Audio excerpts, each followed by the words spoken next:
Banking, the greatest scam on earth. Thomas Jefferson said, "I believe that banking institutions are more dangerous to our liberties than standing armies. If the American people ever allow private banks to control the issue of their currency, the banks will deprive the people of all property until their children wake up homeless on the continent their fathers conquered." Jefferson's warning is already here. 40 million Americans are living on food stamps. Millions more are now homeless, living in tents, all because of one institution, the Federal Reserve System. The Federal Reserve is a group of private bankers who have stolen the money creation process from the American people. Most people still believe the Fed is an agency of the government working in our best interests. It is not. There is no greater form of evil in the world today, so let's explore the banking scam.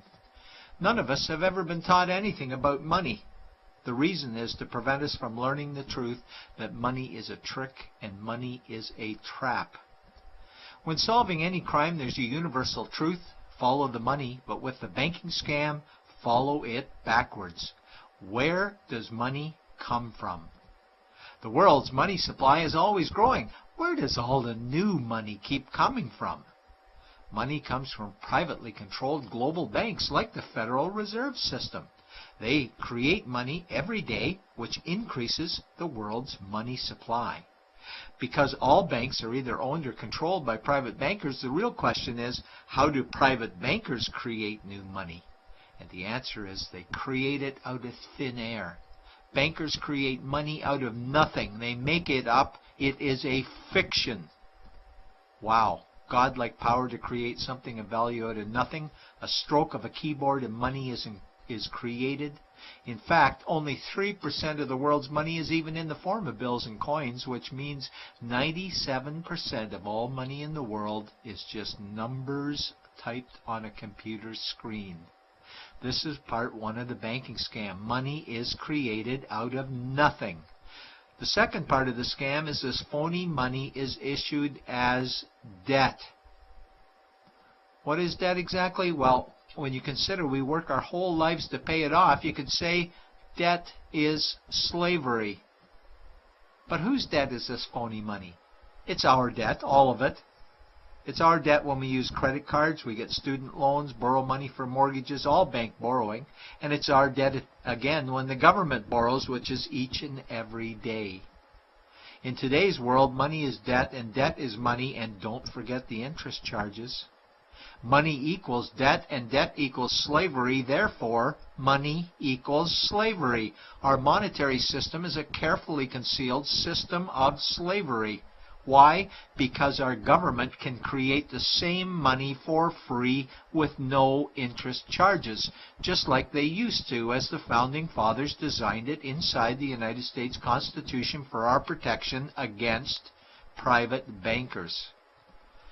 The third part of the banking scam is very evil.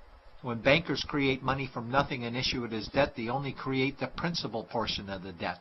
They do not create the money for the future interest payments.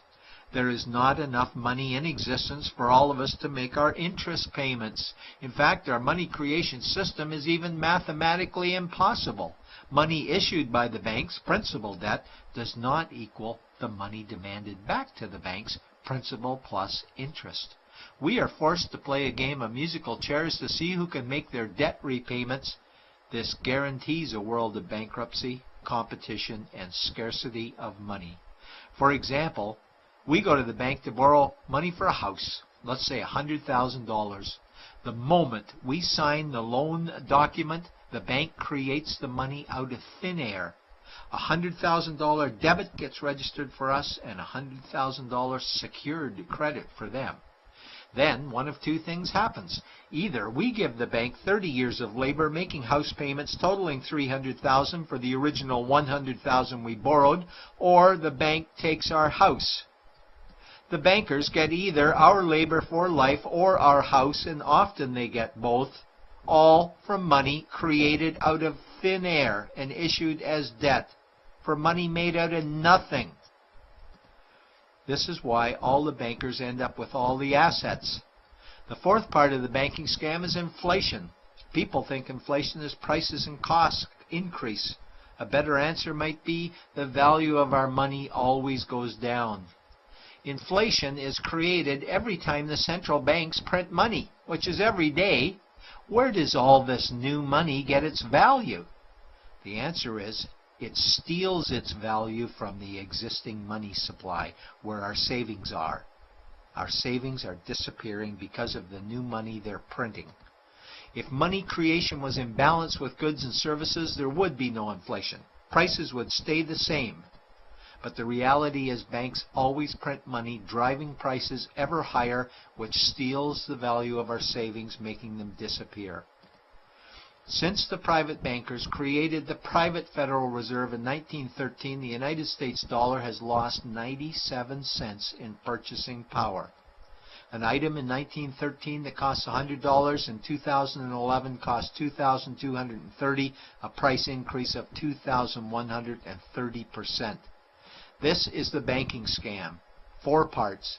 Private bankers create money out of nothing and charge interest on it. There is no money created for the future interest payments, and inflation steals our savings every day. In order for the banking scam to be pulled over our eyes, the bankers need help from the likes of paid-for politicians and appointed civil servants, military-industrial complex, mainstream media, multinational corporations, and the bankers' good buddies. For example, what do our banker-controlled television networks say about criminal bankers? "Oh, bankers are our saviors. Chairman is man of the year. He saved the world. Bankers really do deserve their bonuses. They're so smart." And what do our banker-owned G20 politicians say we need to do? That we must save our banking system, and now we need austerity measures, like increasing existing taxes and bringing in new taxes, cutting our social programs, including education and health care, stealing from our pension plans while increasing the retirement age, keeping us working for more years at lower wages while placing our children and grandchildren in debt and servitude for their future lives. We are being lied to that we must go deeper in debt for bailouts, stimulus packages, quantitative easing, saving the too big to fail banks, credit easing, currency interventions, all names that mean the same thing, more debt to us. Is it not strange that the solution to too much debt is always more debt to us? And where is all this money going? It's going to the banks and to the bankers. They are stealing our money right now. 0.1% of the world's population owns 2/3 of the world's wealth. This means that 99.99% of the world's population own less than 1/3 of the wealth, a decreasing amount because these guys are stealing it. We desperately need to wake up to the banking scam. It is time for change. To retake control of our money system, we must stop supporting the banking scam. Lincoln said the government should create all the currency and credit needed to satisfy the spending power of government and the buying power of consumers. Money will cease to be master and will then become servant of humanity. And Jefferson said the issuing power of money should be taken from the banks and restored to the people to whom it properly belongs. It's a pyramid scheme.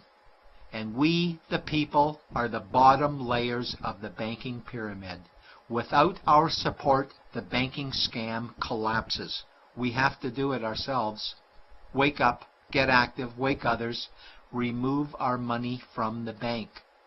Buy gold and silver coins. Get out of debt. Rip up your credit cards. These actions will bring down the banking scam.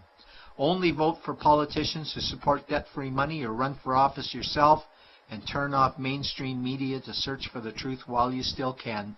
And support every effort to end the Federal Reserve System and all the privately owned central banks.